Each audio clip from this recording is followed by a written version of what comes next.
I'm surprised they made it red, not purple, because an evolution of Megatron from the T-Rex should have had more purple into it now. Okay, so the next question we have is, hello, Mr. Archer. Thank you for doing these live streams. What was the fastest that a Transformer toy got designed? Like from first draft, was it spot on? Anything that you remember? Well, I don't know if this totally answers it, but the protoforms for movie 1. Oh, really? Were the fastest 2 toys that I ever designed in one day. So, how fast was that? Do you remember? No, literally, I designed both of those in one day. Oh, really? Wow. Okay. And considering that, yeah. You know, they weren't. They got added. We didn't have enough items like we thought we had enough, and sales. And those ended up being the movie preview items too. Oddly enough, like not only were they. Yeah, well. Like, what's the story with that? They were easy to manufacture. They didn't have a lot of extra. They didn't have the licensing requirement so that took out 2 weeks for licensor approval. And they were very simple in the fact that they kind of just fold open, right? So I think they could be manufactured quicker. So that helped that process there. Again, not the greatest Transformers, but sometimes you make toys just to fill the slots and the opportunity. So those were definitely the fastest 2 toys that were designed, period. Period. Yeah. And the guys, the main team was so busy that's why I designed them. I was not designing toys at that point in the way that I did those. Sorry, I'm just gonna let people know to ask their questions again in case something was missed. I know that someone asked, what was the last Transformer that you worked on? Do you remember? The very last one. Well, I guess that got made into a product, or that I physically made the product. Yeah. Is a tough question. But one of the last toys that I briefed that I feel good about was the movie Grimlock, that was kind of the bigger one that you just kind of picked up and flipped around, and it was the robot. Yeah, Chomp and Stomp Grimlock. Yeah. I briefed that one. I went into the room and I said, "This is what I want," and I gestured it with my hands. I go, "I want to pick this thing up, flip it around. It's a robot. Make that happen." And you wanted it also be that large too? I knew it would have to be for the gearing and everything. Okay. But yeah, we made it for.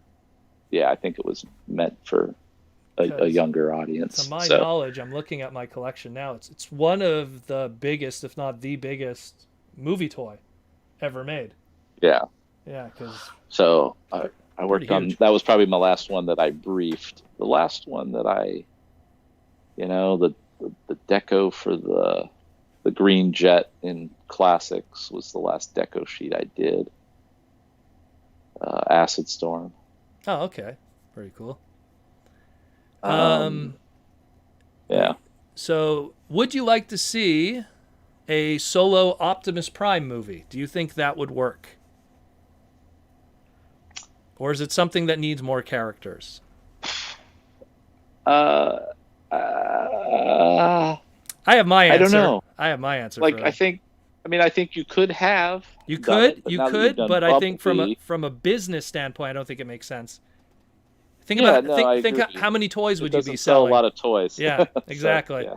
And consider, it's one thing to have like a solo Wolverine movie when toys are not the first thing you're thinking about, but Transformers are so integrated with that idea that they're a team. Yeah. There's not like Wolverine has his own exploits and his own side villains and that are different than the X-Men villains. Optimus doesn't really have that. Yeah. So I don't even know what an Optimus alone story would be, but that's not, as a creative person, I do believe you could make one. Of course you could. I don't know if that's the nature of the beast. Yeah, it really isn't. I would love probably to turn it a little bit to see 10, 15, 20-minute character spotlights in animation, or some form of thing like that could give you a slice of what these guys are about in a different way. That would be interesting. It's something where it's like you could write a movie about Michael Jordan playing hockey, but why would you? You know, it's the same thing. It's like you got to go with what are the strengths of those brands, and you could do a movie like Wolverine's Logan, where it really is a very dark, gritty. You know, not to sell toys. Couldn't be any more the opposite. I would think it would almost be easier to make the Wreckers movie than it would be to make an Optimus movie, for the reasons why you want to make a toy movie. Yeah. And again, a Wreckers movie you have a built-in cast of 14 toys there. And I say that, and I'll tell you right now, if I ever pitched a Wreckers movie, one of the movie Autobots would have to be in it. You know, sure. even I wouldn't let that one even go naked, but I wouldn't put Optimus. It would have Age of Extinction Hound and his, connection to something. that. Yeah, exactly. Or Drift. Something like that. Yeah. What are you collecting now these days, if anything?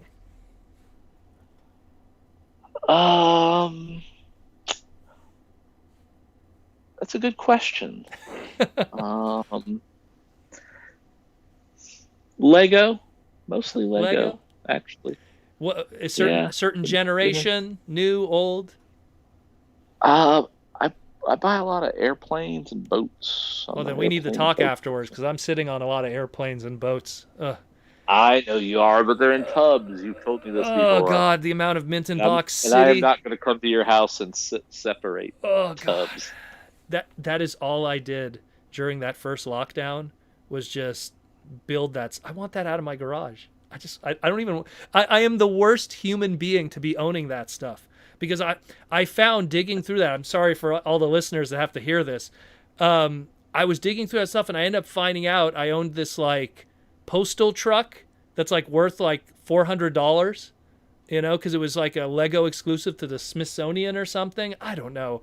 And I'm like, really? And so I spent like a whole week trying to find every piece to make sure this truck is complete before I put it on eBay. Oh, God, it's such a mess, like you think like, piecing G.I. Joes together with their millions of accessories or Ninja Turtles is a headache. Trying to make sure a 500 piece, $1,000, Lego space set is complete is, whew. And then you sell it, and then the guy contacts you and goes, oh, there's still one piece missing. And then, oh man, it's like, it's happened. True story.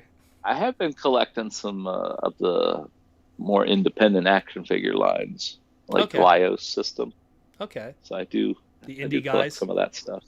Yeah. Well, because for me, I like the designs and characters and stuff. Yeah, I did Shake-On the Forever Man. Yeah, did the package work on it. The Sega one, yeah. Yeah, I worked with the creator doing books with that character, but I didn't do the toy, but I did the packaging. Yeah, it's something to do with it. Yeah. Yeah. I have a question. I'm told that the IDW Comics rebooted Transformers. Is there a Phase 3? Yeah, they did. Rebooted the comics recently. There's a new continuity that started as of 2 years ago.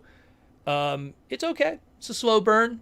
Give it a take. But, I mean, even the original IDW comics, when they first started, no offense to them, it took them about 7 years to kind of get going, as crazy as that sounds.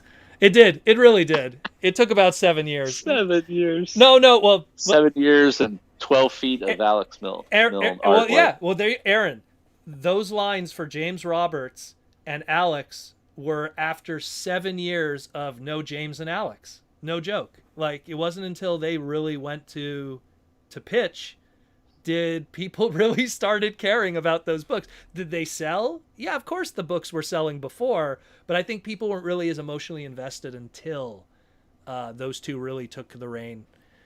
Sure. So and that's why I tell people, because a lot of people are going like, oh, the new IDW stuff, it's kind of slow right now. I'm like, well, considering how long it took the old one to get going, I don't know. Anyways, that's a whole other topic. Who from your tenure on the brand would you love to see remade in Transformers Generations, meaning like the Classics S kind of design? Either a new mold or a repaint. Well, I don't know all the molds in it at this point to know what the best repaint options would even be, but so new mold then. I would love to see a Vector Prime get remade someday. That maybe the spaceship mode really could be tightened up and look a little cooler, but I love that character. Be a good way to have that trademark being used again too. Hasn't been used in a while. Yeah. I really like when they did things like the Hot Shot, when they redid Hot Shot, made him more articulated and kind of formed him up a little bit. Moved him into the more modern era of collector action figures instead of the more toyetic Armada. Yep.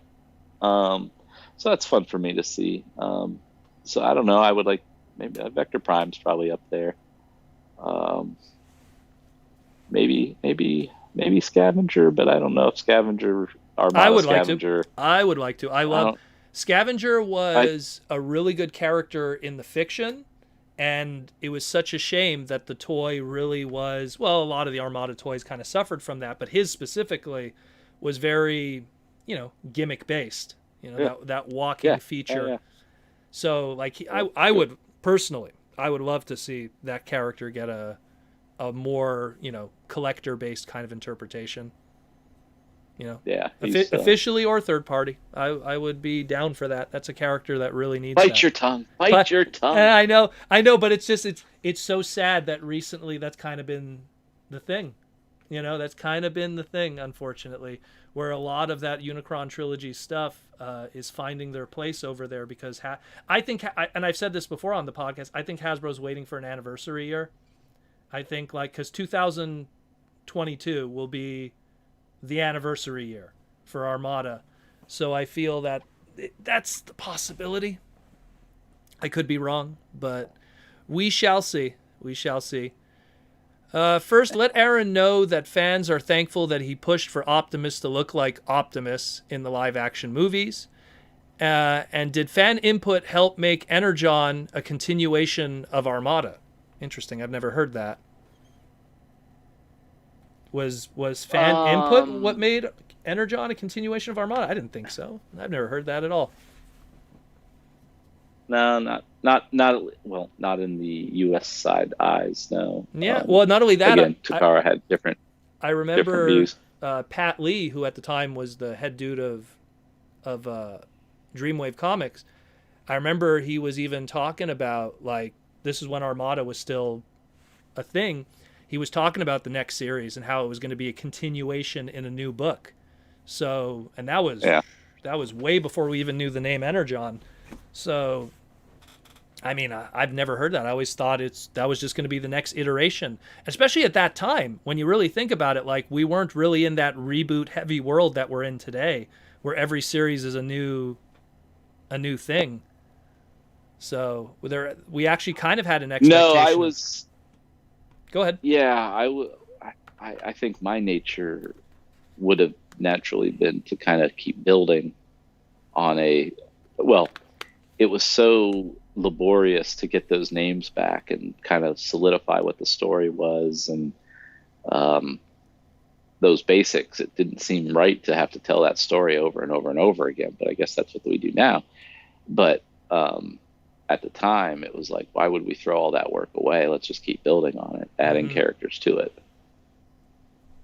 Where is it here? Do you think an Optimus origin film would work? Again, that goes back to it could, but you'd have to feature a lot of toys. You could do an Orion Pax kind of movie. Well, that's what I was going to say. You should go back and read those novels and visualize what that movie could have been. The best example, The War Within, the movie. Tons of toys there that could be made. Yep. Yeah. That's something that I could honestly see happening at one point. I could see it happening. Look, how many times have we revisited origin stories of Spider-Man and Batman and stuff? Transformers, it's the same thing. I could see them one day just going, "Hey, we're gonna do a Cybertron CG only Optimus Prime movie if the demand is there. If the brand is strong enough to garner that kind of interest, which I mean is going to be completely hinged on the success of whatever the next movie is. But we shall see. I don't know. It seems like they got the big movies, and now this more snack size series kind of thing going. Well, I think good partner. I constantly feel that I think Netflix is really going to be the future of where a lot of Hasbro storytelling is going to be. I think that number one, that Siege one that just came out, we can't deny that its first week that it was out, it was in the top 10 of streamed stuff. Didn't hold that for very long, but the point is it was there, so that's something that they could show to investors and go, hey, we were number one trending for a bit. So I think that that's something that they're going to use. I mean, look, the success of the Dreamwave comic books, we can't deny, is what kind of spurned the opportunities for the movies. So it's the same thing here. The success of the Netflix stuff could lead to more opportunities. Who knows? Maybe made for Netflix movies. Maybe, like what DC does, where they do these little, more adult-based animated movies that are direct to DVD and stuff and Blu-ray. We'll see what happens with that. I mean, I always feel that we could only really draw conclusions from the success of stuff that have come before, and it's been pretty light right now. Like, there hasn't been a lot of Transformer material in terms of like animation or movies in a long while. I mean, man, when was the last movie? When was the Bumblebee movie? That was like, God, it feels like 3 years ago, maybe even more than that. But it's been a while, so we'll definitely see what comes from that for sure. Where are we at here? Do you think... Oh, we have a super chat. Do you think the Allspark plotline was overused in all Transformers media? I have an answer. Go ahead. Yes. You think so? Okay. I think it is now. Well, I think it is now. Yeah, yes. I mean, this is kind of another kind of topic we've circled a little bit, but when you keep going back to that well of the original stuff, you just start regurgitating the words with no meaning behind them. I know I've been slightly guilty of that at times. The movies certainly highlight that issue. You can't just keep throwing these names out, and Allspark and Matrix of Leadership and whatever else, and have it mean anything after a while. So yeah, I do think that they were used. I think it's more so also the way that it's used. It's one thing to have the Allspark be involved in the plot. It's the same way how it's being used the same way every time. Where, look, you could have, the Batmobile and it be Batman's vehicle, but maybe you could change up how it looks. Maybe you could change up how it's being used. Maybe you could change up how it gets destroyed or how it aids him in getting from point A to point B instead of just being a taxi for him. But yet with the Allspark, they need it. It's the MacGuffin. It gets thrown into a space bridge and then it's out of everyone's face for the entire movie. Or in the same way in a TV series or in another TV series or in a Netflix series. Like that's kind of I get an idea what the complaint is that it's been kind of creatively bankrupt used recently. Which is kind of funny because I say what I said before all of this was now it is because, prior to 2007, what was the Allspark? Nothing. It was the Allspark only existed because we existed in a time where we were worried about a Keanu Reeves movie overshadowing the name Matrix, So now at least we don't have that anymore. Now we could say Matrix of Leadership and not worry about people going like, you mean that movie? Yep. So by 2009, the writing was on the wall when it overshot any of those Matrix films and the Wachowskis. Is there any TransTech characters that got concept art but were never seen? Well, technically, all of that stuff was supposed to never be seen, but yeah. Yeah. We were going to long form TransTech one of these days. Yeah, that's something that if we did do it, what I'm going to do is I'm going to try to I'm gonna try to get a nice little folder with all the images, and I'll have it on the screen as we're talking.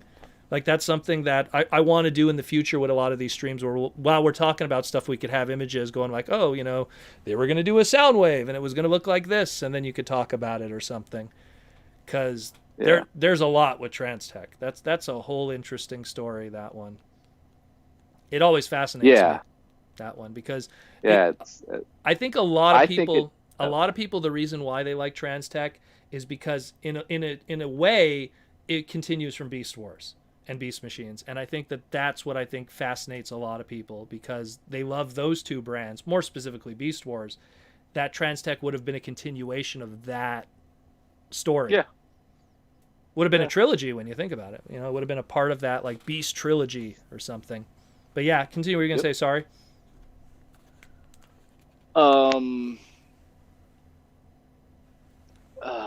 Blanked. I don't know. Oh, sorry. I think it's my fault. I cut you off there. Where are we at here? I know we had another question. How long has Transformers Generations toy line been going? Sorry if this is a dumb question. Well, if you count technically what started it, which was Classics, that would be 2006. So, quite a long while. Quite a long while. Yeah. So, I think that's about like, 15 to 17 years, more or less. 16 years, something like that. Excuse me, 14 years. I'm so bad with math sometimes. Yeah. What if Transformers 6 what if we get Transformers 6 from the last night? Meaning if it was a continuation. We have no confirmation on what that next movie is going to be. Like what it's going to be, if it's going to be a sequel to Bumblebee, if it's going to be a sequel to The Last Night, if it's going to be a reboot, if it's like, all we know, it's going to be live action. That's the only piece of information that they gave us. We don't know much else outside of that. But yeah. What was another question I saw? When Generations came out in 2013, there was a solid 2 years of just IDW designs. Why was that? I guess that's just synergy with that company. Yeah. I mean, we had done everything else, so why not partner up there better there? Hey, Protoman, why don't IDW characters get figures often, even though they are popular? Well, I think, and Aaron could also lean on this too, is that the comic book characters have their own unique designs, and they make their debuts, without, I don't want to say without approval from Hasbro, but I'm pretty sure, like, if they make a brand new unique design for, like, let's say Cyclonus, and people like that design, I think you then have to go back to Hasbro and go, hey, do you want to make a toy out of this? And how long does that, like, what's the turnover usually for an action figure? Like, let's say they came to you, here's a design, we want to make a toy out of that. How long does that take? It depends when you're asking in time, but let's just call it 12 months. 12, so 12 a year pretty much. So it's something where by the time, like, obviously people probably like refer to Drift or something, where I think that was a concentrated effort. They knew that character was coming, so they built around that. Yeah. But when you have others, like, again, a lot of the IDW designs that people are referring to is because when Alex took up the pen for the Mortem Meets the Eye book, a lot of unique designs were spawned from it. And people, I guess, just kind of want to have figural interpretations of those designs. But the problem is, and I hate to say it, but the thing is, too, is, a lot of people do like those designs, but not as many people who collect Transformers were reading those books. That's the sad truth of the numbers is, like, as popular as those comics were with the comic book reading audience, not a lot of people were familiar with that, Mortem Meets the Eye Rodimus design or the Cyclonus with the broken horn or something like that.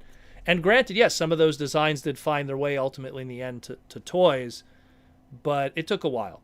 It took a while for that. And like you said, 12 months minimum to kind of turn that. And that's if it's a kind of a turnkey design, if it's a design that really wasn't designed as a very good Transformer toy consideration, oh well, it's going to be longer. You know? That's a whole other animal. That's if the design even works. You know. Yeah. I mean, to give an example. So yes, IDW would get approval to to put the stuff into the comics, right? And we would look at the design and nod towards it, but honestly didn't have time to rework anything, critique anything. They know their business. They've hired people. It looks good. There's no problems here of stepping on top of anything else. It was more of that kind of approval, not really trying to, because we weren't looking for more characters. Yeah. Right. We had plenty of characters within animation, classic animation, the movies, whatever else. At that time, everything had to fit very nicely. See, in Ninjatron, everything had to fall into these categories, right? There wasn't as many catch-alls outside of Universe, but Universe didn't have new items too often. So, where would you put those items? Certainly during my tenure, they just didn't. So we didn't need to look to the comic stuff as much. Oh yeah. Now I think it's just like when I was on G.I. Joe and encouraged the team to look at G.I. Joe comics to add characters that hadn't been made, which we did. I think you could go back now and kind of find a few nuggets that would be cool toys. Of course. But hand in hand, when they come out, that would be hard to do because the comic guys aren't talking to the toy guys. Let's be clear about that. So they on either side wouldn't even know the other existed most of the time. So here's one that I remember. This was a conversation that's come up before in the past. You weren't around for it, but I'd like to hear your take on it. Windblade's development. Not sure how. Like someone asked here, not sure how much you could speak to, given it was around time that you were leaving Hasbro. But to what extent did the fan vote results dictate her design? Like how much? Because total. Yeah, they broke that down. Well, piece by piece. Because the reason, I know where this has come from, because the conversation has come up a lot where her development was ridiculously fast measured against how everything broke down. What I mean by that is her timeline, and the reason why I'm so versed in this because I've been part of this discussion, was her timeline was like the first round of the voting came out, which they needed to know, like, is it going to be a jet primary color? And then the second voting was like, what's the primary weapon and the gender? And then is it an Autobot or Decepticon? And then like literally 5 months later, not even 5 months, I think like 4 months later, you guys already had a prototype, hand-painted prototype at Toy Fair. And so a lot of people looked at that and went, wow, like how much of that was really planned in advance and how much of that was legitimately like was Windblade always planned? And it's just like, it's a bit of a tinfoil kind of conspiracy, but it's just considering how fast the turnaround was from the voting to a hand-painted prototype at I think it was Toy Fair. I could tell you two things about it. Yeah. I know the fact. I'll give you the good answer first. Yeah. The fact that it was a fan-oriented thing, there was an element of speed. Mm-hmm. You didn't want to have everybody wait a year to see the results of their choices. Yeah. So I do remember there being some urgency to try to get that done faster than would have normally been done. So that was that part of it. But then there are also regulations around contests and voting. Mm-hmm. And I know there's some throwaway language that, they can probably do whatever they want. But when you do those things, you can't fake it. Mm-hmm. So the choices that were made were the choices that were made by the fans. Okay. there's no way Hasbro could, okay, here's the guy we have figured out. We like him in black and red and kabuki makeup, and let's make it a her. And okay, but we're going to guide these fake questions through the next 3 months, and that you can't do that. That's why, because it was so turned around so quickly that so many people are just like, wow, that was ridiculously fast. That would be a form of fraud, corporate kind of. You can't dangle contests and things like that without some true stuff behind them. So I think it's more of a matter of, because it was a fan thing, they moved heaven and earth, and the nature of the way that thing went. I think Takara was probably into it, right? So I would imagine so, yeah. So it can happen. It can happen that fast. You can get a model made that fast easily if you know what your options are. And I'm sure the options they had were pretty left, right. Male, female, Autobot. Yeah, it was Decepticon, jet, truck. And they probably had a few options based on where it would go. No, I wouldn't think there's any funny stuff there. Okay. I don't remember there being any funny stuff. Because that's why. Because a lot of people. Because the fan votes since then have never been as I guess daring. I guess is the best way to put it. They were a lot more. Hey, vote for the next G1 reissue that Walmart's going to carry, which is like that doesn't require any tooling or anything like that. It's just grab the molds from the archives. And then or it'd be like what was the other, like even like the fan vote character afterwards, which was a combiner team, but they used pre-existing molds. They just were like, okay, we're gonna take the helicopter, and we're gonna take this, we're gonna take that, we're gonna give it some new head sculpts, that's the least that they could do, and then just repaint it. And that's whoever it was at the time that was doing the painting, if it was Brawley or whoever.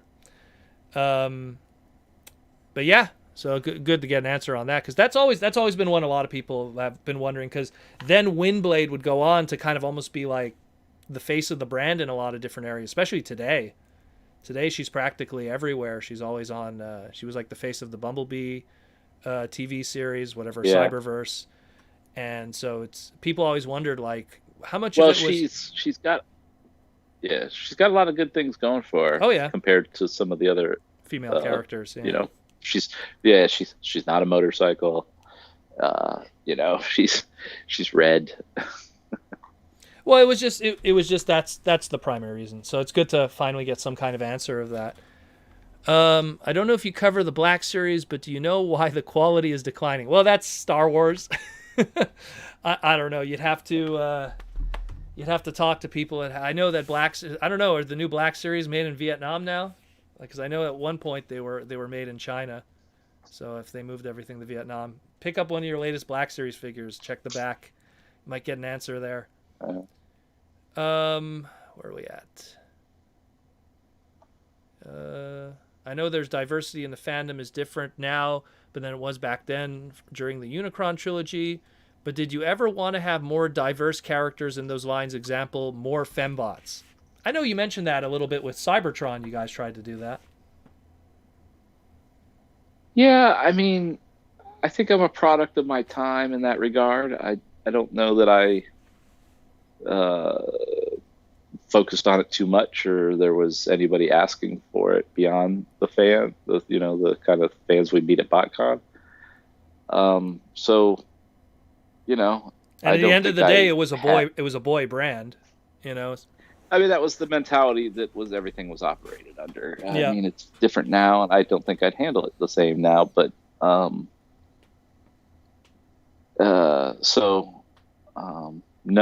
I don't think. I don't think I never thought to do more. So I wasn't blocked from doing more. Well, when you look at, like, let's say Cybertron had, just looking at the collection now, had 2 female characters, and that was it pretty much, unless I'm missing something, an oddball mini-con or something on the side that might be designated female.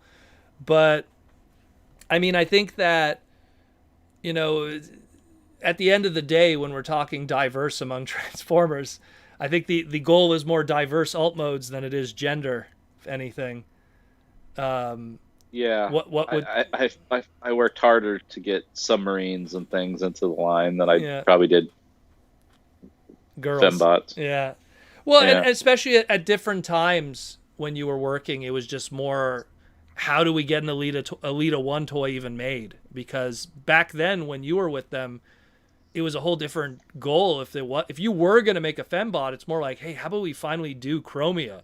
You know, like some of those yeah, characters didn't yeah. even have toys at all when you were with them. So like I think that it's it's Well, different today like we redecoed the heck out of that out of basic RC. Yeah. RC. Yeah, So I mean I think it's a little bit of a different example in your case because of the different landscape that exists back then. It's the same thing. Like, look, at one point with you, it's like, how about we make a Unicron toy? You know, it was a different world back then.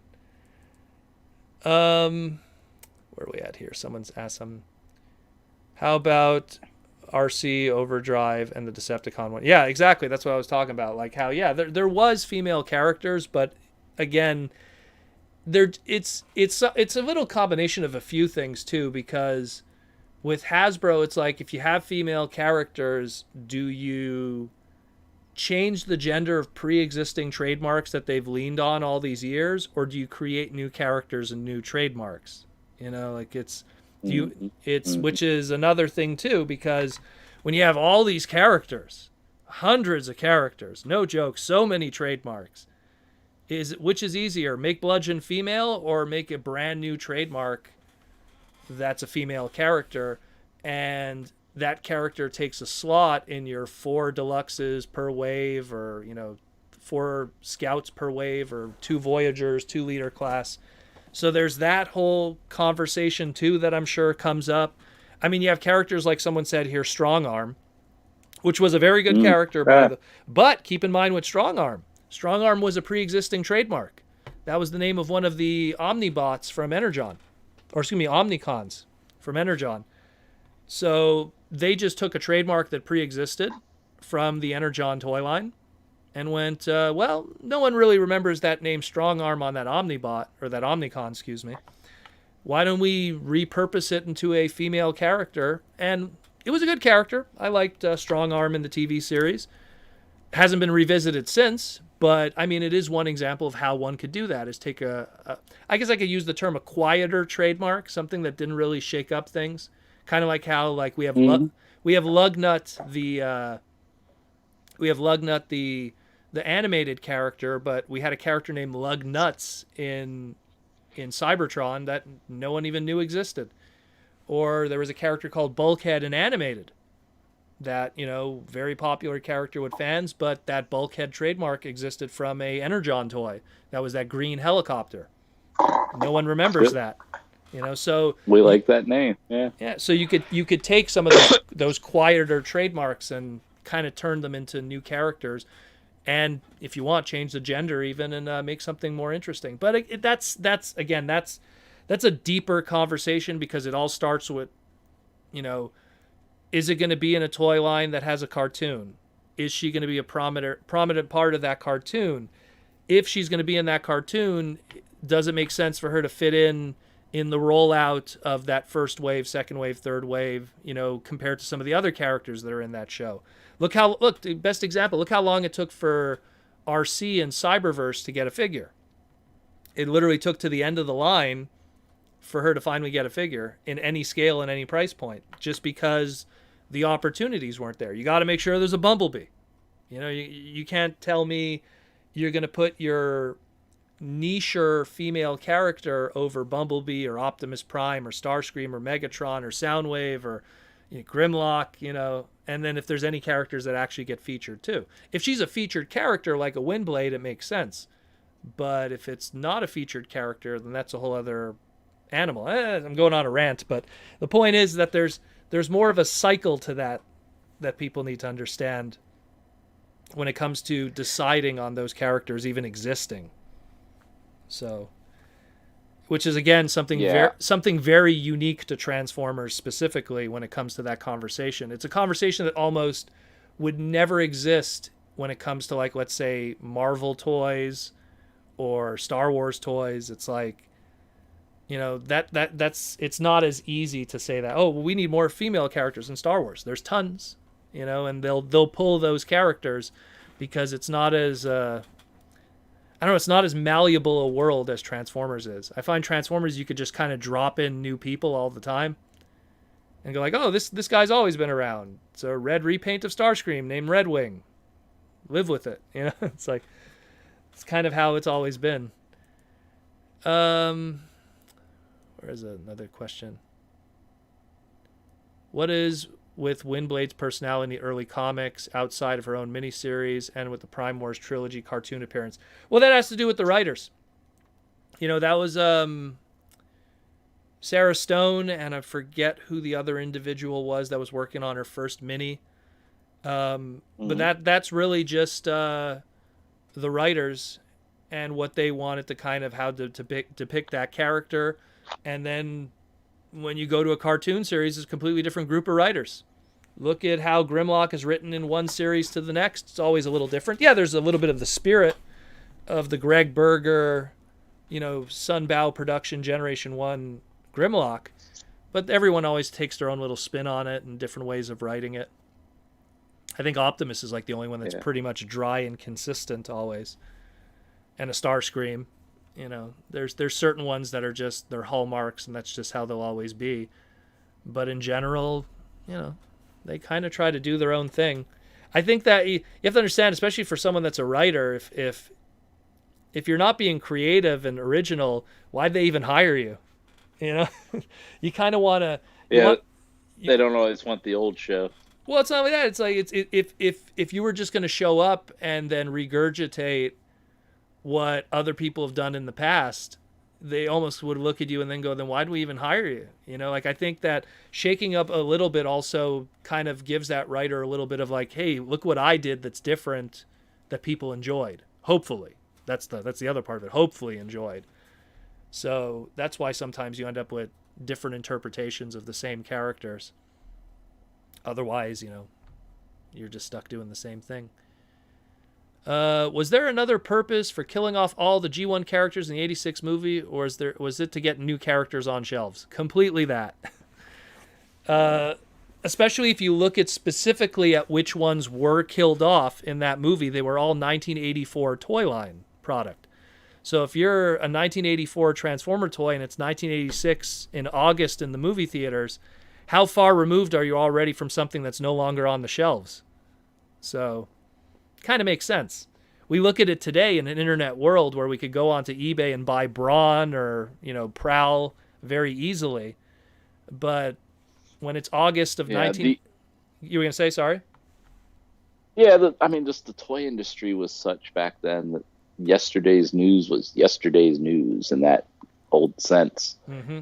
And they didn't have the Marvel Comics mentality of character continuity and building a character for your, you know, Hasbroverse. It was just such a different world. So it was really, oh, we're selling new things next year. Okay, we need those promoted. We need those to be the focus. We need really strange how we would approach it today. Well, and I think the reason we approach it today is the lessons we learned from that movie. The thing that I always remind people is when they were writing that movie, it was late 1984, early 1985. Star Wars was only a 4-year-old brand. You know, think about that. Star Wars and everything that it shook up from the toy industry, from storytelling, from franchises and film trilogies. Star Wars was a 4-year-old brand when they were writing that movie. So what did they know really of nostalgia and all of that kind of stuff? They had, you know, by 1984, they had left Star Wars behind. We're never going to see that Darth Vader character ever again. We're done. We're moving forward. Luke Skywalker, who? Oh, we're done, you know? So it's, I mean, all of that stuff would not get revisited until Power of the Force years later through Kenner. and you're talking, what was it, like 95, 96, 97? Well, you got to give the Timothy Zahn books credit for that too. Which would be Gloob? The heir to the the heir to the Empire. They're novels. That was the first thing. Okay. Yeah. That was, not toys, but yeah. But Star Wars was dead. Yeah. So it's like when they were writing that movie, the 86 movie back in 84, they were just like, well, by the time this movie comes out, Braun is going to be long gone from the shelves. Prowl is going to be long gone from the shelves. Optimus Prime got a package refresh, and he was in the 1985 product too, but he'll be long gone from the shelves also. So it really was just them selling new toys, which makes sense. Makes sense. I mean, if how many people, go into a Michael Bay movie? Look, how many of those Revenge of the Fallen characters were movie 1 characters using the same body? Little to none. Each one of them had a new body and a new toy. Like if Ratchet returned, he had a darker color scheme for a new toy to sell you. If, Bumblebee returned, he had a brand new, different Camaro alt mode and a new toy to sell you. So that was just the name of the game. It's just back then you had the one Optimus, you had the one Bumblebee, you had the one Jazz, you had the one this. So I guess in their case, it's better just to create new characters than to give them new bodies and give new toys. Although they would do that later in the line with Pretenders and Power Master and everything. But point is, it wasn't a thing yet. Yeah. I mean, Batman and Turtles ushered in the idea that you could take a set of characters and endlessly dress them up differently for different battles. So they hadn't thought to do that with Transformers yet. Very little, anyway. Optimus was about it, right? Oh, yeah. And when you look, especially even, look at what was Batman before you were referring to dressing him up with Kenner. You had superpowers, and you had the one Batman figure. You had the one Batman figure, the one Superman figure, the one Robin figure. Maybe there was a running change variant, but that doesn't count. So it was always the one figure. And then when we enter, I think it was the Dark Knight. Not Dark Knight. What was the series before Batman Returns? They had a Kenner did which is the one that pretty much started all of that. Yeah. I think it was called Dark Knight. On it, but yeah. Like those those original silver, white, gold, black. Yeah. That with Turtles in 1987 was when it started, but Turtles really didn't start rolling that out until like 1991, 92, where it's like we could do every version of Donatello, Michelangelo, Leonardo, and Raphael over and over, and it'll sell, and kids will buy it. Yeah. And it worked. It worked like crazy. So when I come into Transformers, and then certainly during my era, I had no problem reinventing Optimus and Megatron and, keeping them uniquely similar, but also new. After doing that with Batman for years, especially. Yeah, exactly. So yeah, which is something that I think is grossly missing now. Is that I think that, and we've talked about this on the podcast in the past, where I think that they need to shake up that Optimus design a lot more. I mean, they really don't take chances anymore, like they did with, let's say, Armada and Energon, where the design really was a little bit of a departure from what came before. Yeah, well, we were radically focused on not having the same thing on the shelf every year back then. And, the same cab over and over and over seems kind of weird to me. So that's why we were going for big fire truck Optimuses and, all the others. It is kind of strange. I think I lost you there.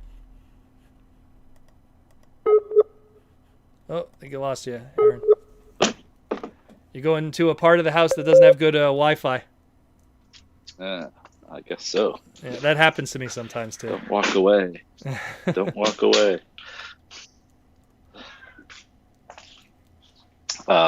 So I obviously come from that era that was more exploratory about character design, taking advantage of the property and making these characters kind of represent the stories in a different way. Now it's like, we know what the characters look like. How do we tell different stories? And without the change of costume, to me, that makes it all very difficult. Difficult to sell the same toy over and over. Difficult to give a reason for a story if he doesn't have elements on the character that help tell a story. I'm very costume based, obviously. Yeah. Again, Batman training. So but it's good. It's better that way. That's why those Optimuses and Megatrons look the way they did, because they needed to function a certain way, at least in my head, whether or not that was ever shown. Well, especially the Megatrons. I find, like, the Optimus is at least the general ideas of what an Optimus Prime was always present. You know, the red coloring, the blue face, you know, it still turned into a truck, all versions. But the Megatrons, I felt like every version you did was radically different than the last one. Like, you went from green tank with horns and a purple face to a you know, like a jet with like silver and like horns and everything, but in a more Galvatron kind of way. And then you went to this like triple changer Batmobile, you know, like whatever you were trying to do in Cybertron there, you know. So like there really was a big difference and a departure each time around with the villain character each time. And it's kind of a shame, because when you get, and again, I love animated, but when you get to animated, and it's primarily also because Derek Wyatt loves Generation 1, but they stuck more to that Generation 1 look. And I felt like we've kind of been stuck in that since, where they really try to stay true to Buckethead Megatron, Gray. You know, what he turns into is always different. That's more because they just can't do the gun anymore. But, you know, it's usually a tank or something in that nature, or a jet. But it's just, I feel that kind of originality is absent. Well, yeah, we've talked about this before too. With success, you get a little tight. You know, you're risk averse until the castle crumbles, and then you're willing to try anything, see what sticks. Right? You hear this stuff when you're working in these types of industries. And I, you know, so right now, since I've left for a while, before that even, has nothing to do with me, but just that's the facts, timeline. You know, they've been kind of stuck and a slave to the movie Optimus and kind of the classic G1 look as a result. And I don't know. That's, again, going back to why I'm looking forward to Kingdom, to see what else can be for a while. On the subject of Beast Wars, someone asked here, if Beast Wars flopped, would Transformers would have gone the way of Masters of the Universe? Oh man, I think if Beast Wars would have flopped, I don't think we would have ever heard of Transformers ever again. I think Hasbro would have just been like, we're done. We tried. We put it on Kenner's shoulders, and Kenner couldn't do anything. I don't know. I think maybe they would have revisited maybe 10 years later. Maybe do a nostalgia line or something. It's an interesting question. All I can tell you is the contract with Takara requires a certain amount of business every year. Okay. So, and it's a contract that you don't want to walk away from. So you think there just maybe there would have been exclusive? It's in perpetuity as long as you keep a certain amount of business going. So in my mind, that's what Beast Wars was. That's what Machine Wars before that, right? Was that? Well, you had G2, you had Beast Wars, Machine Wars happened in '97 mixed in with there. That was the KB exclusive. Like that was enough business to keep the business going. So they were going to keep trying things. If Beast Wars didn't work, I'm sure they would have tried something else. Yeah, chances are that maybe it would. I don't whether or not it would have been successful or big or that's a whole interesting. Other story. I don't. Yeah, that's other variables there. But based on what I know about the relationship and the deal, I don't think anybody would have walked away from it.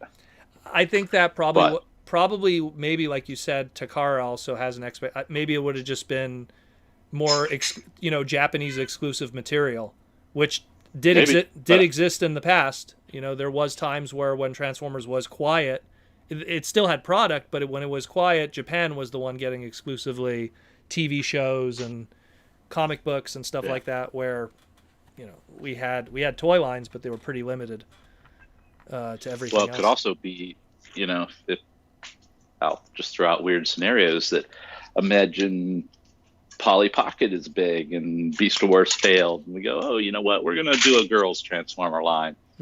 That's true too. That would have been interesting. Those kinds of scenarios could have played out. That never came up. That's just me talking in terms of the types of things that happen. Now I'm curious how Microverse would have evolved now with the Polly Pocket play pattern and Mighty Max. But yeah, no, that's an interesting question, just because it's like Beast Wars was so responsible for saving the brand that it's like, to even imagine what if that went up to bat and didn't do well, where we would be today with that brand and how things would have changed. You know? That obviously got the CG animation. It got, you know, all that stuff. I don't know if they would have been able to pull that together again easily. Well, so it would have probably been an exclusive toy line that came out for a while. The old interviews, I have them somewhere here, but the old interviews had, like, they were saying how, you know, the agreement from Kenner and Hasbro was if the toy line wasn't going to be super unique, they wouldn't greenlight a TV series. Like they said, the only way that they were going to do that is if it was going to be a huge departure from what was there before. Because they didn't have confidence in the brand leaving G2, because G2 really didn't do well. Like it got by. And we're kind of, we've lived with it and we're nerds about it, but you know, G1 is just another kind of Voltron or Robotech kind of thing to a lot of these other people, these executives and things, right? So, oh, okay, anime robots aren't working anymore. Let's move on. Yeah. Yeah. So, who knows what could have happened? You know, it's funny that you mentioned that. Like, I was watching one of these like home renovation shows that they have on TV, and one of the hosts just said, "Oh, we're going to combine the house," you know, like how Megatron combines. And I was just like, well, that sums it up right there. You know, like maybe he was thinking of Megazord from the Power Rangers, because the host of the show looks a little younger also. So, you know, like it shows right away there. Like, you know, sometimes people, it all comes together. You know, Voltron, that's a Transformer, right? Yeah, he was my favorite Gundam. You know, like it's just whoa, yeah. Three segments of crazy right there. But at the same time, like, that's how the mainstream audience works, and you want the mainstream audience to engage with your product because they make the majority of the buying power. So, especially when it's parents and stuff like that. So if you can't even get them to remember your name, oof, you got a problem there. Yeah. That's where I got to give credit to Pokemon. They made people remember hundreds of names. Charizard. Oh, there you see. He didn't even say it right, people. There you go. Charizard, but yeah, there you go. But anyways, maybe that's my Ohio coming out. Yeah, there you go. We'll take some final questions. We're at midnight right now. We have like 70 people still watching. It's kind of crazy on a Wednesday. People should be sleeping. I like a hump day. Yeah. Hey, my favorite podcast doesn't even start for another half hour. Oh, does it? Where it's located on the other side of the globe? No, the guy just has a late job. He gets done with his job and then starts it at 12:30. Goodness. Well, we got to keep you entertained for another half hour, I guess. I don't know about that. Yeah. I hear. All right, so we'll call it. Good questions, though. This is good. No, we keep going. Okay. Do we have what is Transformer collecting endgame between G1 and third party? What I mean is, do you get every character, every iconic character, and every repaint? Well, God, this is coming. Who has that kind of money? Yeah, you know what? Like, even someone like me that was a completist, the problem is you end up with this situation where even if you get the character you want, do you feel it's a proper representation of that character from the Hasbro side? And even if you get it like crazily high budget done and you got it through a third party company or something, are you satisfied until Hasbro then does it? You know, like there was, the best example is like when they did, like every third party company did Devastator. And people were satisfied spending somewhere between $600 and $700 for these third party Devastators. And then Hasbro put out the Combiner Wars one, you know, and most people just kind of were very satisfied to pick that up, even though it was not as heavily over-engineered as those third-party ones. So that's really a personal question because everyone has their own goals. You know, not everyone's a lunatic like me that wants to own everything if possible through a budget. But, you know, I mean, I still have that completist mentality burning in the back of my mind, but I also want to pay my mortgage. So not going to happen anymore. Doesn't work like that. See, I'm one of those guys that I go character to character. I don't have to have the whole team because I don't. Me, it's just it's like I want to like own every version so I could like compare engineering differences, color differences. What did they do different? Like I look at just like I could look at just a corner of my collection and see like 12 of the same Bumblebee toy all next to each other and me going like, what the hell was I thinking? You know? And it's just like, but at the end of the day, it's like, yeah, but that one has purple arms, you know, maybe there's a story behind that. I don't know.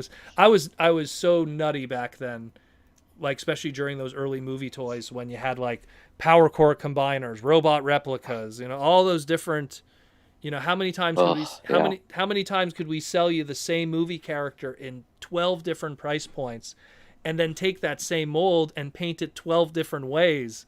And here's me buying every single one of them. It had to stop. It had to stop because it almost became unhealthy how much was being spent, to the point that prepared you to have a bi-weekly live podcast. Oh no, it was more just it went from me being someone who lived with my parents, and when you made great mechanic money and you don't have to pay rent and you don't have to, you know, the fridge is always full, you know, you could go nuts. You get that nice mechanic paycheck and then you go, hey, I could buy whatever I want. But then when you have a mortgage and electricity, heating, you know, all of that, then all of a sudden you start kind of looking in a different direction. All of a sudden buying every single cliff jumper toy ever made isn't a priority anymore, and you got to kind of balance it out a bit. Not to mention I collect other toy lines, which is crazy as that it sounds to people. I'm also kind of nutty with other stuff too. I love 80s and 90s properties and all their weird stuff that comes out of it. So if I could, like, you know, take $40 and buy a Street Shark, you know, or something weird. Yeah. Just recently, like, you know, I picked up a bunch of Army Ants, which was an old Hasbro Kenner. Yeah, I saw your video on that one. Yeah, I was very happy to pick those up because those are also very obscure and didn't have a good footprint here in my weird part of the world. That's very unique in terms of toy distribution. So I was happy to pick those up. But yeah, there's always weird stuff that I'm trying to pick up, and the end game for a lot of collectors is very different because everyone has, like, especially someone like me who's friends with all of these people and seeing how their personalities changed with Transformers 2. Some guys are like, you know what, I just want to collect all of G1. That's their goal. If I could get every G1 toy ever made, I'll be satisfied. And then while they're going along that goal, all of a sudden, here's a classics toy that comes out that's really reminiscent of that G1 toy they're hunting. And they go, you know what, maybe I'll pick that up on the side too. And then you gave them their first cigarette. And the next thing you know, they're buying, you know, I feel that's kind of the reason why that Star Wars Black Series was created, was because I think Hasbro kind of went, man, I think we've sold every single possible version of every single possible character in Star Wars in 3-inch that we could, over and over and over. And I think they probably sat around in a boardroom and went, where do we go from here? And then we go, we sell them all of it again, but now 6-inch. And that's what Black Series was. And yeah, but the market also was moving to 6-inch. Oh, of course. Oh, totally. To stay, keep that going. Totally was, but at the same time, it was almost the best way to go about it, considering that, I mean, I'm pretty sure someone could just make a collage of how many Slave Leias in 3-inch exist, which is probably so there's probably tons of them. That's just one iteration of one character, so let alone just a traditional Luke Skywalker on Tatooine or a Luke Skywalker in X-Wing. It's the same thing where with Transformers, everyone has that pursuit to get the best possible version of that character that they like. Like, I want to get the best version of Beast Wars Megatron from season 2, and then when they get that, where do you go from there? What's the next thing that you buy? What's the next thing that you're hunting for? What's your grail? And with Transformers, because there's so much, like it's not as big as Star Wars in terms of how much there is, but it's pretty much close to that. There's a lot of Transformer toys. Well, it seems like there's some odd challenges with Transformer toys too, because between the Japanese of it and UK exclusives, the releases of the various exclusives and things in various country exclusives, seems a lot to potentially navigate, particularly the stuff that came out in the late 80s, 90s.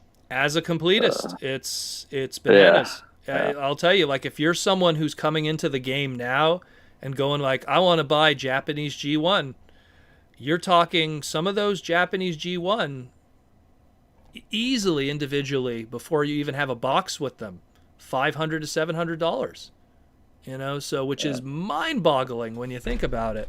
So it's something that it's they're 30 plus 40-year-old toys, die-cast toys. No, and they're beautifully engineered, and a lot of them, again, the numbers of them. I mean, they were expensive toys back then, for that MSRP. So obviously the secondary market of them, there's not many of them, let alone not many of them that are complete and perfect condition, let alone with the box. That's a whole other rabbit hole. But it's the end game for every collector is different.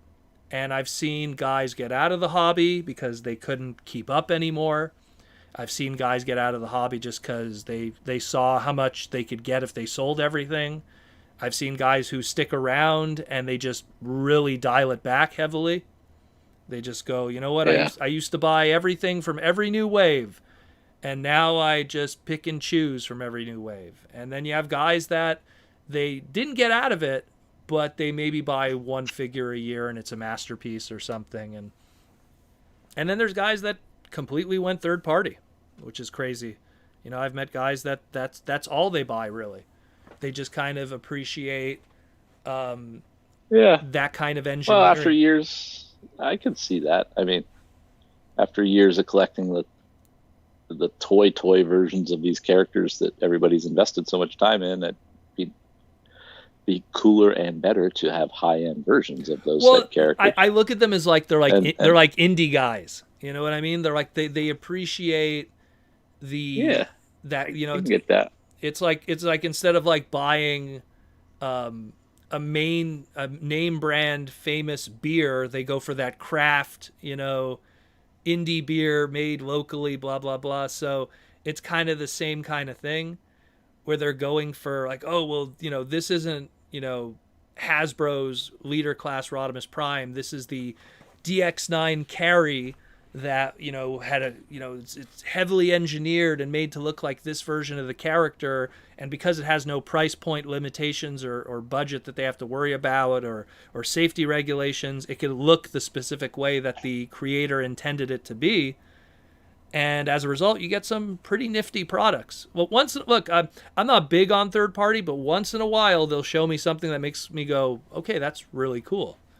And there's quite a few of those that pop up every so often, where you'll get like, there was one of TFCon's exclusives over the past weekend for the online exclusives that they did because we didn't have a show, was a Batman exclusive, like a Batman Transformer with cape and everything, and yellow utility belt.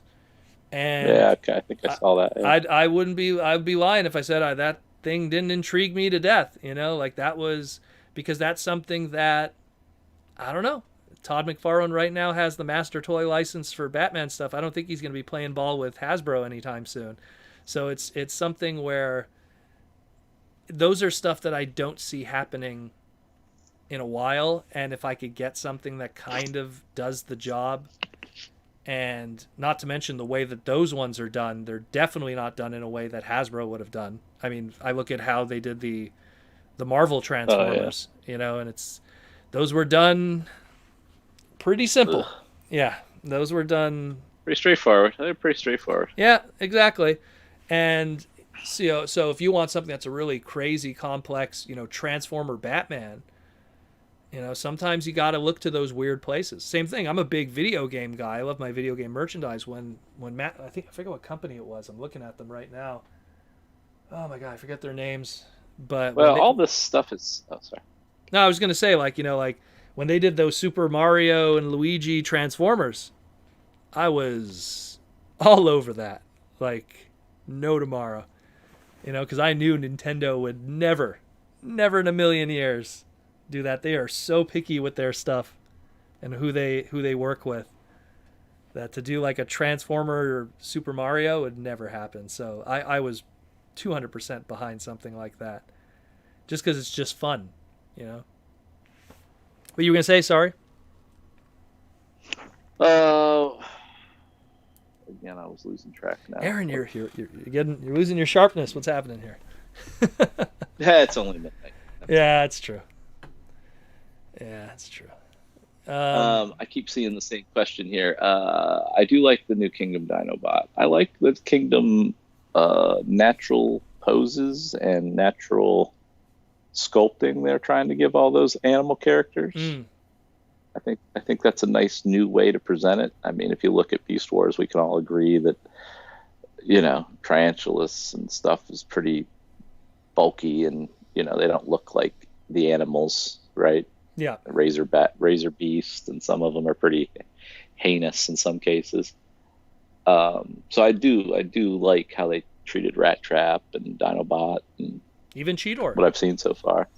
Yeah. The old Cheetor toy was pretty bulky, but again, it had to work within the confines of what the engineering was and how much they were, what existed back then, as opposed to a cheetah that's a very skinny kind of animal. Well, like I talk about, like motorcycles are difficult. Yeah. Like any four-legged animal is difficult because you got these four arms hanging around that you got to deal with. They're out and about, and then you got to transform the rest out of that. Well, ironically, Beast Wars had a lot of challenges. Obviously, that's why it had a lot of shell former type things or kibble.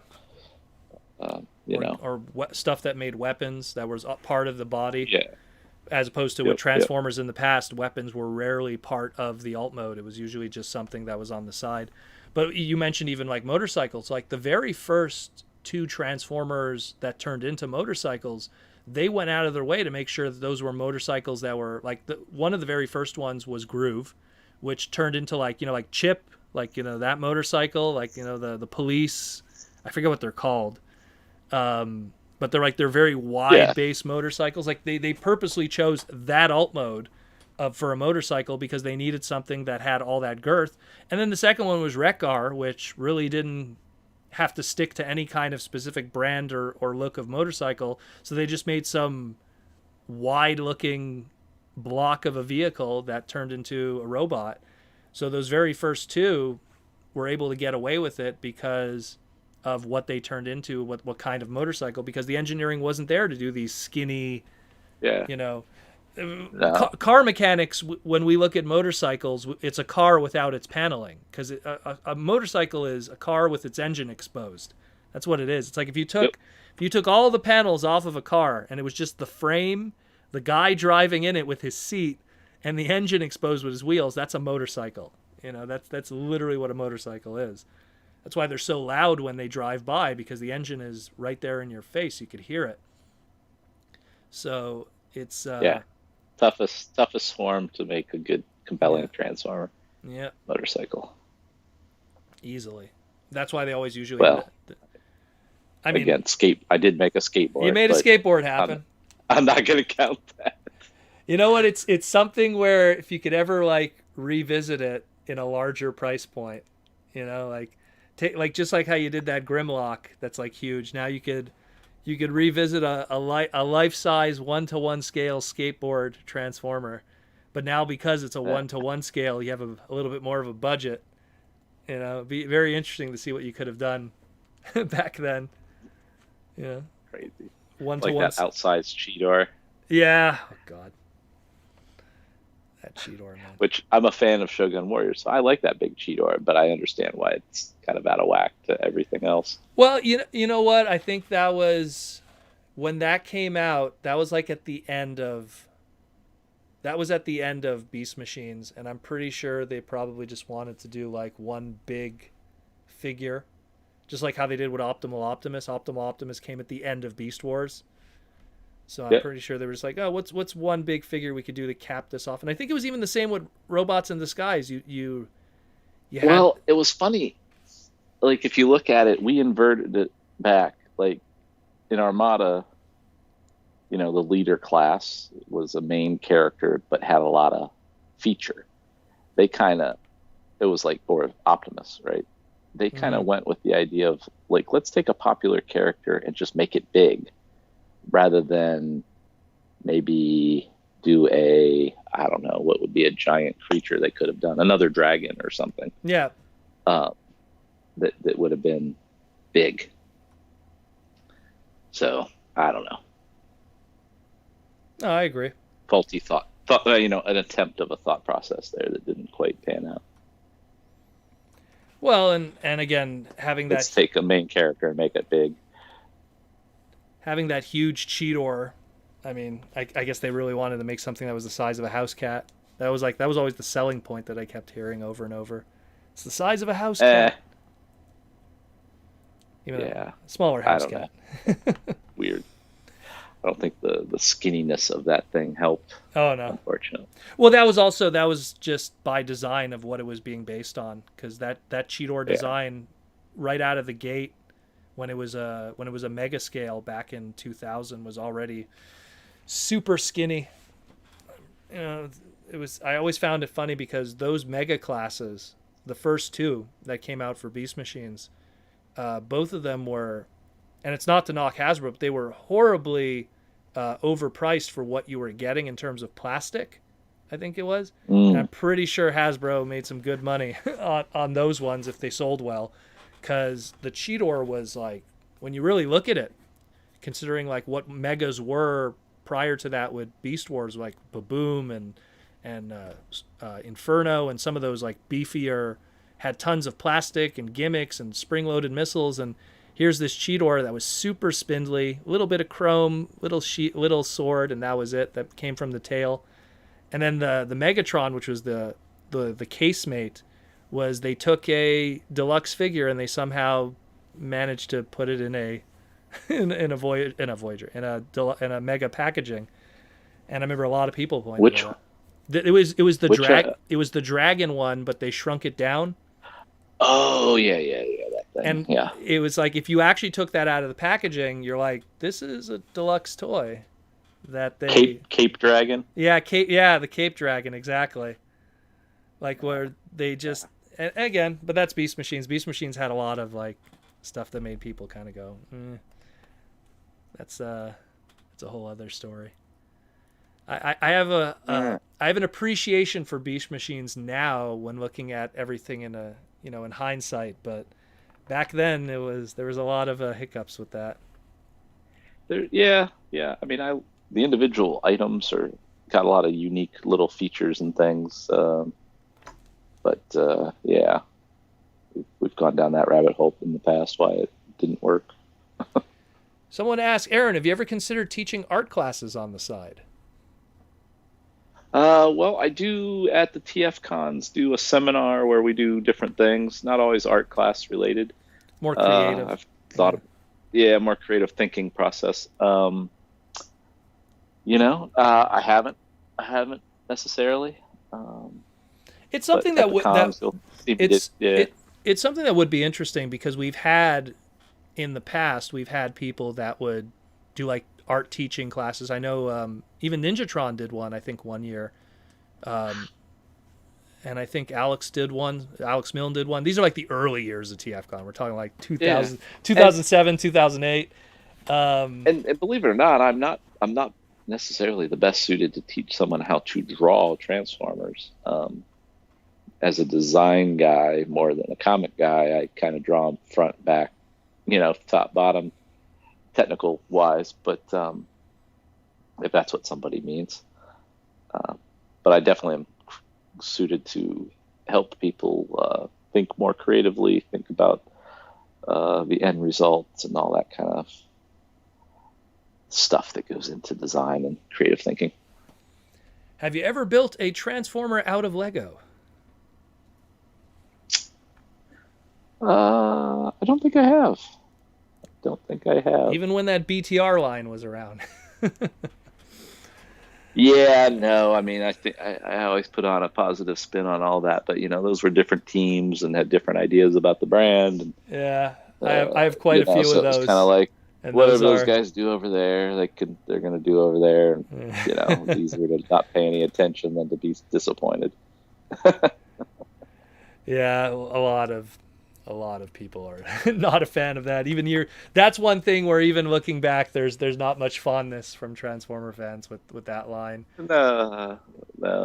And how many times are they going to try this? Creo is one thing, and then the Constructobots is another. Well, Creo, maybe people just don't want to build their. Yeah, Creo could. Creo to me, I firmly believe it still to this day. I feel that 50% of it was them trying to get a piece of that Lego money that was doing very well, and the other 50% of it was they were probably no joke. But the other 50%, when you look at the line, was a lot of it was, hey, we got to keep some of these trademarks, because a lot of the character choices that Creo did was, hey, we haven't done a Cheetor in 4 years. Hey, we haven't done a Black Arachne in 4 years. Hey, we haven't done a insert obscure, late 80s G1 character. We haven't done Run Amok. We haven't done so-and-so. And then the biggest example was Creo did this entire subline of combiners. All the combiners. And so it's like they locked in all of those individual... Yeah, that was a good place to use those names. Yeah, for sure. Yeah. And so and literally the next year after that, all those Creo combiners, boom, Combiner Wars. So all those names were locked in. And I mean, that's a large part of that. It's the same thing like when they did Bot Shots, which was like, them pretty much taking advantage of Bakugan and, all that stuff that was popular at the time. It's a good place to, again, throw those trademarks. Hey, like, we haven't used Cup in a while and we have to use them somewhere. Name a Bot Shot after him, or something. And it worked. Yep. Well, that's definitely how that would have gone. People finding out that Aaron Archer is the Angry Archer for the first time. But Forsooth. Yeah. Where are we at here? All right. Well, I better go see if my wife's. All right, we're done. Yeah, I think we're done for the night. Must be the time. It's already past midnight. Well, we had fun. I did see one set of questions. I live in Canton, Ohio, and I do deal with the snow. Yeah, snow's not cool. Actually, we just got our first frost yesterday, so I'm not looking forward to that. No, sorry. We're in the cold rain knocking leaves off trees phase of fall. Here. We're already knee deep in raking leaves and fall and all that. I can't be bothered. I'm one of these people. I've lived in Canada my whole life, always had to deal with winter, and I still hate it. Like I'd give up all of that for California weather to never see snow again in a heartbeat. Like people don't, you haven't. I think you haven't. You don't know the true hatred for winter until you've had to shovel snow and dig your car out of street parking. Not your own parking, street parking. Which is a whole other. Only to have some other. Yeah, only for some other guy to just come and take your spot after your hard work. It's After you almost have a heart attack. yeah. Well, that's just it. There's this great GIF online because people are like, oh, Protoman hasn't done a video in a while, and it's a GIF of me shoveling snow in the front of my house because it was just, we had this huge snowstorm and I have this huge like 4-car driveway and I don't have a company, so there I am with a rinky dinky shovel, doing this alone, and it's just like, oh man. Not fun. Anyways, Aaron. Yeah. Cheers. Oh, yeah. It was great having you. Everyone hopefully got your questions in and stuff. We'll do this again. We'll try, hopefully with better setup. Again, sorry about the crash initially. Again, this is all a learning curve. I'm trying to pretty much upgrade all the systems and everything to get everything high powered. Again, I'm still working on an old PC and stuff, and trying to get more visuals for everybody. People like looking at stuff when we're wrapping here. Once again, if you are interested in any of Aaron's stuff, Instagram, Archer Monster _creative. It's at the bottom under his name there. His website, archermonster.com. He's selling art. If you want some art, if you want some commissions, contact him. He'll gladly create some original art for you like he made here for me. Got a nice little Rodimus there, or he does stuff that's outside of the Transformer bubble if you want to, if it's Batman or something like that. Draw it all. Yeah, he's drawn it all. Check out his Instagram for inspiration. You'll give you kind of an idea of what he does and what he's done and what you could potentially commission from him too. So that's it, more or less. Thanks again, Aaron. Thanks again, everyone, for tuning in. Thanks, everybody. Sorry about any technical difficulties, but we had a good turnout. So thanks again, take care, and as always, roll out.